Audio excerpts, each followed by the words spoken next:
रविवार की रात अमृतसर एयरपोर्ट पर 112 अवैध भारतीय अप्रवासियों को लेकर तीसरा अमेरिकी सैन्य विमान पहुंचा। 112 निर्वासितों में से 44 हरियाणा से, 33 गुजरात से, 31 पंजाब से, 2 उत्तर प्रदेश से और एक उत्तराखंड और हिमाचल प्रदेश से हैं।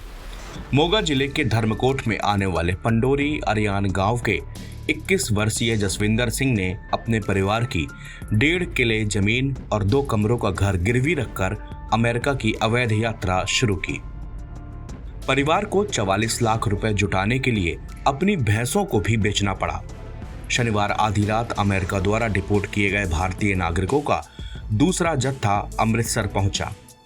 जसविंदर भी इसी जत्थे में शामिल थे। अमृतसर एयरपोर्ट पहुंचने के बाद ही जसविंदर सिंह अपनी पगड़ी फिर से पहन पाए। इंडियन एक्सप्रेस से बात करते हुए जसविंदर कहते हैं, 27 जनवरी को जैसे ही मुझे हिरासत में लिया गया और हिरासत केंद्र में ले जाया गया, उन्होंने मुझसे मेरी पगड़ी सहित सभी कपड़े उतारने को कहा। हमें केवल टी शर्ट, लोअर, मोजे और जूते पहनने की अनुमति थी। उन्होंने हमारे जूतों के फीते भी उतार दिए। मैंने और अन्य सिख युवकों ने उनसे कम से कम हमारी पगड़ियां वापस करने को कहा, लेकिन उन्होंने हमें मना कर दिया। उन्होंने हमसे कहा कि अगर तुम में से कोई खुदकुशी कर लेता है तो कौन जिम्मेदार होगा। जितने दिन हम हिरासत केंद्र में रहे, हमें पगड़ी पहनने की अनुमति नहीं थी।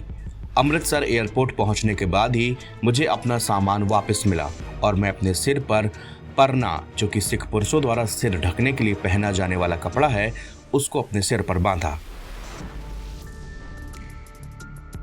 जसविंदर बताते हैं कि अपने परिवार की मदद के लिए अमेरिका जाना चाहते थे, क्योंकि उनके पिता दिल के मरीज थे और अब काम नहीं कर सकते थे। लेकिन अब हम 44 लाख रुपए के कर्ज में डूबे हुए हैं और हमें नहीं पता कि हम इसे कैसे चुका पाएंगे। हमने अपना घर भी गिरवी रख दिया है। जसविंदर कक्षा 10 पास है। वो पिछले साल दिसंबर में घर से निकले थे और Spain, El Salvador, Guatemala, Mexico होते हुए अमेरिका मैक्सिको बॉर्डर पर पहुंचा था। जसविंदर ने कहा कि मैं 26 जनवरी को बॉर्डर पर पहुंचा, लेकिन चूंकि भारी बारिश हो रही थी, इसलिए मेरे एजेंट ने मुझे 27 जनवरी को बॉर्डर पार करवाया। कुछ ही मिनटों के बाद में मैं वहां पर पकड़ा गया। मेरे एजेंट ने यह भी वादा किया था कि एक बार मुझे हिरासत में लेने के बाद वो मुझे हिरासत केंद्र से बाहर निकलवा देगा, लेकिन उसने ये वादा कभी पूरा नहीं किया।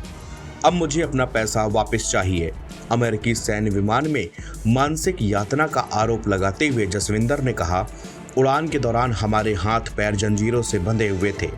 हम 13 जनवरी को विमान में सवार हुए और करीब 3 दिनों तक हम अंदर ही रहे और हमें पता नहीं था कि हमें कहाँ ले जाया जा रहा है।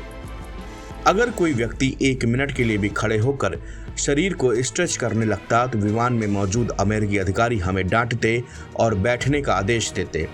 हम ठंड से कांपते रहे, क्योंकि हमें केवल प्लास्टिक की एक चद्दर दी गई थी जो कड़कड़ाती ठंड के लिए पर्याप्त नहीं थी।